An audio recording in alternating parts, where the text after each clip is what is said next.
नमस्कार. चला, आज आपण एका अशा प्राचीन साधनाचा विचार करूया जे फक्त आकडेमोड करत नाही तर आपल्या मेंदूला एका वेगळ्याच प्रकारे तयार करतं. हो, आपण बोलतोय ॲबॅकस किंवा मण्यांच्या पाटीबद्दल. चला तर मग या साधं दिसणाऱ्या साधनात दडलेलं रहस्य उलगडूया. अच्छा, जेव्हा आपण ॲबॅकस पाहतो म्हणजे ती मण्यांची पाटी, तेव्हा आपल्या मनात नक्की काय येतं?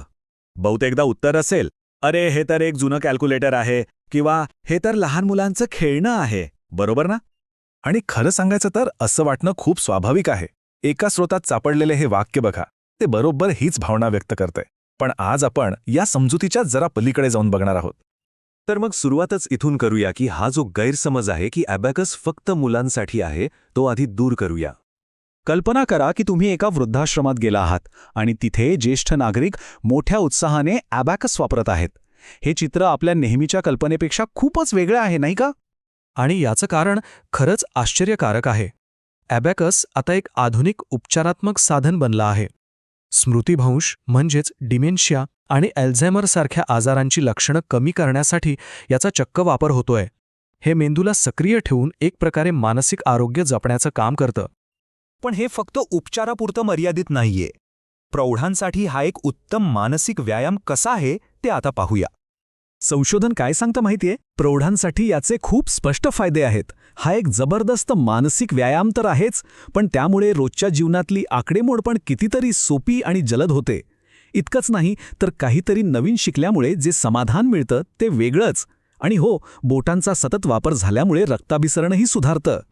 आता हा आकडा बघा, 70 लाख. खूप मोठा आकडा आहे नाही का? पण हा आकडा आहे जपानमधल्या त्या विद्यार्थ्यांचा ज्यांनी शाळेव्यतिरिक्त म्हणजे एक्स्ट्रा करिक्युलर ॲक्टिव्हिटी म्हणून ॲबॅकसच्या शिकवणी वर्गांना हजेरी लावली होती. यावरूनच आपल्याला अंदाज येतो की जगाच्या दुसऱ्या भागात या साधनाला किती गांभीर्याने घेतलं जातं. चला तर मग आता जरा अजून खोलात जाऊया आणि ॲबॅकसच्या एका खास प्रकाराबद्दल जाणून घेऊया, जो गणिताच्या पलीकडे जाऊन नवीन क्षमता उघड करतो. याला म्हणतात सोरोबान. हा एक खास जपानी ॲबॅकस आहे. याचं वैशिष्ट्य असं आहे की याला फक्त गणना यंत्र म्हणून नाही, तर गणिताच्या अवघड, अमूर्त संकल्पना सोप्या करून सांगणारं एक माध्यम म्हणून पाहिलं जातं. जरा याची रचना बघा, एकदम साधी पण किती प्रभावी आहे. ही जी मधली पट्टी दिसते ना, तिला म्हणतात रेकनिंग बार. या पट्टीच्या वर आणि खाली मणी आहेत आणि सगळं गणित सोडवण्याचं कौशल्य ह्याच मण्यांना वर खाली करण्यामध्ये दडलेलं आहे. आता इथे नीट बघा, प्रत्येक अंक कसा तयार होतो ते. म्हणजे मधल्या पट्टीकडे सरकणारा प्रत्येक मणी एक मूल्य दाखवतो. आधी 0 ते 9 हे अंक बनतात आणि मग त्याच तत्वाचा वापर करून तुम्ही 15 किंवा 142 सारख्या मोठ्या संख्याही मांडू शकता. हे फक्त आकडे मांडणं नाहीये, ही तर एक पूर्णपणे वेगळी दृश्य भाषाच आहे.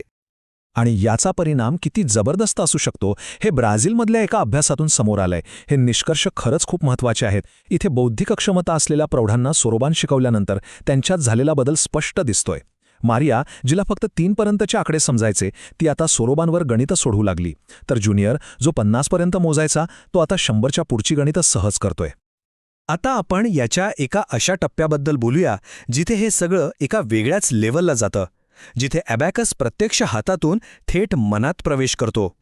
आपण जेव्हा मनातल्या मनात गणित करतो तेव्हा साधारणपणे 2 पद्धती वापरतो. पहिली म्हणजे विघटन, जिथे दशक आणि एकक वेगवेगळे जोडले जातात. आणि दुसरी अनुक्रमिक, जिथे एका संख्येत आधी दशक आणि मग उरलेले एकक जोडले जातात. पण गंमत अशी आहे की ॲबॅकस वापरणारे तज्ज्ञ या दोन्हीपेक्षा काहीतरी वेगळंच करतात आणि तेच खूप इंटरेस्टिंग आहे. मग प्रश्न येतो की हे ॲबॅकस तज्ज्ञ इतका वेगळा विचार कसा काय करू शकतात? आणि याचं उत्तर फक्त तंत्रात नाहीये, तर ते जपानच्या सामाजिक आणि सांस्कृतिक दृष्टिकोनातही दडलेलं आहे. तिथे पाठांतराला महत्त्व दिलं जातं, वर्गात कॅल्क्युलेटरचा वापर कमी असतो आणि पालकांना वाटतं की मेहनतीने कुणीही गणित शिकू शकतं. इतकंच काय, तर जापानी भाषेतील संख्यांची सोपी रचनाही याला मदत करते. चला तर मग, या सगळ्या माहितीनंतर आपण आता या साध्या दिसणाऱ्या साधनांकडे एका नव्या नजरेने पाहूया. या सगळ्या चर्चेचं सार काय, तर ते एकाच वाक्यात आहे. ॲबॅकसचा उद्देश फक्त अचूक उत्तर काढणं नाहीये. खरा मुद्दा आहे विचार करण्याच्या प्रक्रियेचा. म्हणजे बघा, यात आपलं मन, आपले हात आणि आपले डोळे हे सगळं एकाच वेळी काम करतं.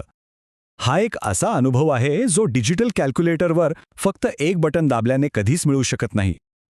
आणि जाता जाता हा एक प्रश्न विचार करण्यासारखा आहे की अशी आणखी कोणती जुनी प्राचीन साधनं असतील ज्यांची खरी ताकद आपण आजही ओळखलेली नाही.